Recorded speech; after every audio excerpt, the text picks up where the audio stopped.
Hello, my name is Alfred Kimmel. I'm going to be doing a classroom simulation where in 11th grade we will be listening to an audio recording of the letter from Birmingham jail by Martin Luther King Jr. Okay. I have two SDAIE strategies that I will be using. The first one, the main one, is going to be question-answer relationship, where students are going to be given some questions and the answers are either directly right there in the text, or the answers have to be thought about and searched for and inferred with the text that they are hearing and reading along with.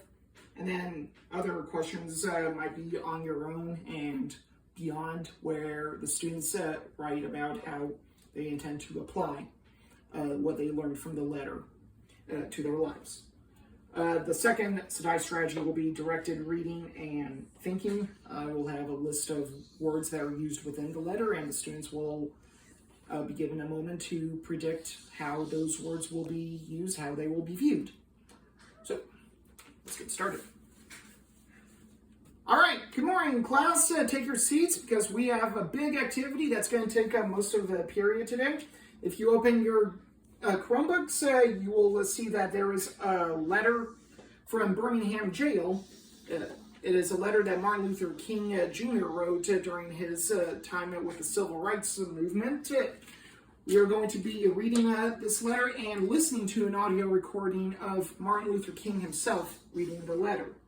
Now, as we listen to the letter, there are going to be some questions that you guys are going to answer. These questions can be found on your Google Classroom as well. There's a doc that you guys can write your answers. Okay. First question is, why does Martin Luther King visit Birmingham in the first place? What are the 4 basic steps for a nonviolent campaign, according to Martin Luther King in the text?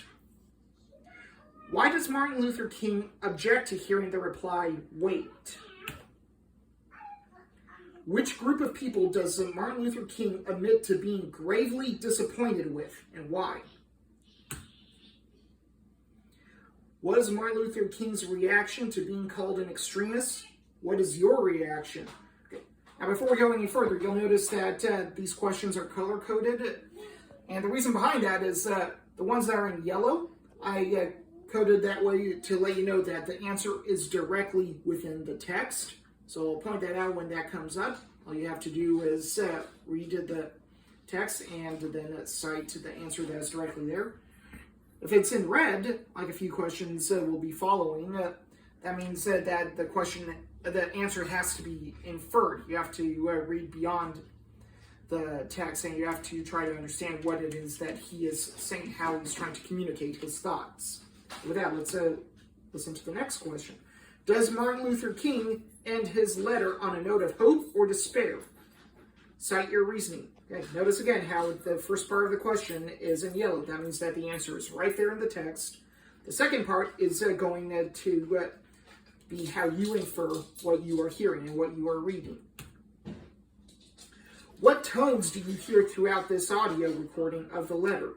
We'll discuss it as the tone shifts in the letter, and there's going to be quite a few of them, so pay attention to that. And finally, this last question here in blue, what words or passages resonated the most with you and why?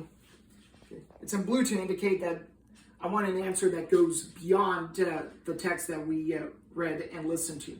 How are you going to take what you learned from the text and apply it to your lives? Make sure you write down what hit you the most and why it hit you the most. Now, before we go any further, there are a few words that I want you to listen out for. Okay? We're going to go over these words, and I want you to take a moment to predict how Martin Luther King is going to use these words in the context of the letter. For example, how is he going to talk about justice in relation to injustice, and how are laws connected to justice as well as injustice? How does he approach the term moderation? When he talks about time, and when he gets to that word wait, what is the tone that he takes?